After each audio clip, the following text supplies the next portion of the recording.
আইয়ামে জাহিলিয়াত বা ইসলাম পূর্ব যুগেও আরবে নওরোজ ও মেহেরজান নামে দুটি বার্ষিক উৎসব ছিল অধিক জনপ্রিয়। হজরত মুহাম্মদ সাল্লাল্লাহু আলাইহি ওয়াসাল্লাম মক্কা হতে মদিনায় হিজরত করে দেখতে পান এই দুটি জাতীয় উৎসবে মদিনার আবাল বৃদ্ধ বনিতা নানা প্রকার আনন্দ উৎসবে মেতে উঠেছে।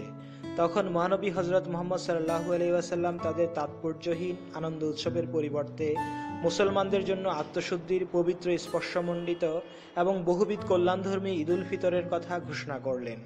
তিনি বললেন, লিকুল্লি কওমিন ঈদ হাজা ঈদুনা, অর্থাৎ প্রত্যেক জাতির বার্ষিক আনন্দ পূর্তির দিন আছে, ঈদের দিন হচ্ছে আমাদের জন্য সেই আনন্দ উৎসবের দিন।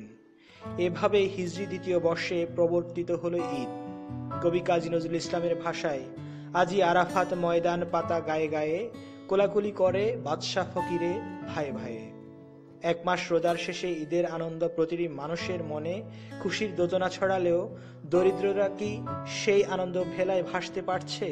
কবির কণ্ঠে তাই ধ্বনিত হয়েছে, জীবনে যাদের হররোজ রোজা, ক্ষুধায় আসে না নিদ, মুমূর্ষু সেই কৃষকের ঘরে এসেছে কি আজ ঈদ।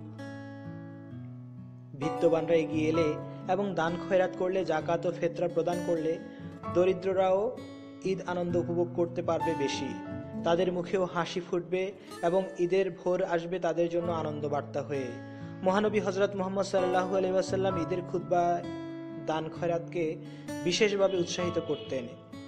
এদিকে ঈদের জন্য আজ থেকে 3 দিনের সরকারি ছুটি শুরু হয়েছে।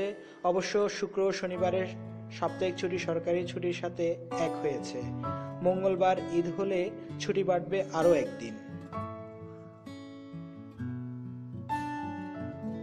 আমাদের চ্যানেলের কাজগুলো ভালো লাগলে আমাদের চ্যানেলটি সাবস্ক্রাইব করে রাখুন, লাইক, কমেন্ট, শেয়ার করুন।